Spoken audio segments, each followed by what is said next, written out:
지금 현재 그런데 정치권에서 이 마약 투약 의혹에 대해서 이렇게 음모론이 나오고 있다고 합니다. 그 안민석 의원이 윤석열 정권이 지금 가장 큰 위기이다 보니까 연예인들의 마약 이슈로 이렇게 덮으려고 한다. 뭐 그런 음모론을 좀 제기를 하고 있는 건데 이 마약 음모론의 제기에 대해서 한동훈 장관이 이렇게 말했습니다. 영상 보시죠. 최근에 연예계 마약 사건 관련해서 안민석 의원이 난데없는 음모론을 가져왔어요. 우리 사회 곳곳에 퍼지고 있는 이 마약 사건 검거가 뭔가를 덮으려 하는 의도가 있다라는 거예요. 어떤 근거나 증거가 있습니까? 이게 어떻게 된 거죠? 정치 중요한데요. 그런데 마약은 정치와는 무관하고 마약은 정치를 모릅니다. 저 정도면 병 같습니다.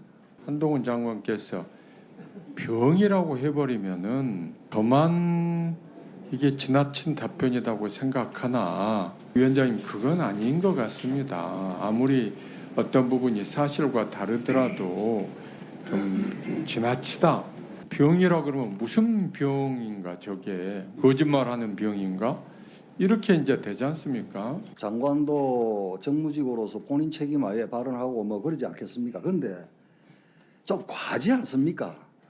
연예인 마약 사건을 전국 타개용 기획 이런 식으로 몰고 가는 거는 정부가 연예인이 일으킨 무리를 실책을 덮는 데 이용하는 것은 이제는 영화 시나리오로 만들어도 진부하다는 평가를 받는 클리셰적인 발상에 불과합니다. 국민의 삶을 책임지겠다는 정당이라면 정치 선동도 소재를 가려가면서 할 줄 아는 최소한의 분별력을 기르길 진심으로 부탁드립니다.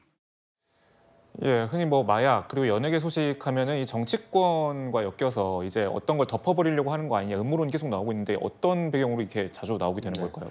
그러니까 이제 지금 꼭 그렇다라고 보기는 어렵지만 과거에 보면 어떤 이제 악재가 터졌을 때 대중들의 어떤 관심이 뜨거운 뉴스가 이 전달이 되면서 이 악재를 좀 덮는 경우가 있지 않았느냐. 네. 그러다 보니까 이제 음모론을 좀 제기를 하는 것 같은데요.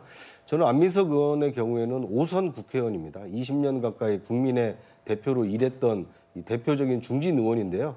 아무런 근거 없이 저렇게 음모론을 제기한 것이야말로 어떻게 보면 스스로의 어떤 자신의 어떤 말의 신뢰를 깎아먹는 행위가 될 수도 있다라는 안타까운 생각이 듭니다. 만약에 그런 의혹이 있다라면 어떤 근거로 이런 뉴스를 덮으려고 마약과 관련된 사건을 터뜨렸다. 이것을 근거를 가지고 만약에 문제 제기를 했다라면 얼마나 휘발성이 크겠습니까? 그런데 그런 것이 아니라 아니면 말고식의 좀 폭로성 어떤 음모론 제기이기 때문에 지금 여야 간에 이 불필요한 좀 정쟁의 소재로 활용되고 있다 이렇게 볼 수 있을 것 같습니다. 네, 지금 이 기획설이 맞는지를 확인해 보자면은 지금 이번 수사가 어떻게 시작되는지 이걸 따져봐야 되지 않겠습니까, 변호사님? 지금 이 수사는 어떻게 시작이 된 겁니까? 네, 최초에 이 경찰이 강남의 한 유흥업소에서 마약이 유통되고 있다는 첩보를 인지하고 수사를 해보니까 그 유흥업소의 실장이라는 사람이 특정이 됐고 그 사람은 실제로 지지난주에 구속이 이미 되었죠. 네, 그 사람 입에서 7, 8명의 그런 마약 투약 혐의자에 대한 구체적인 진술이 나왔고 그중에서 이제 이성균 씨 등이 포함된 것으로 확인이 된 겁니다.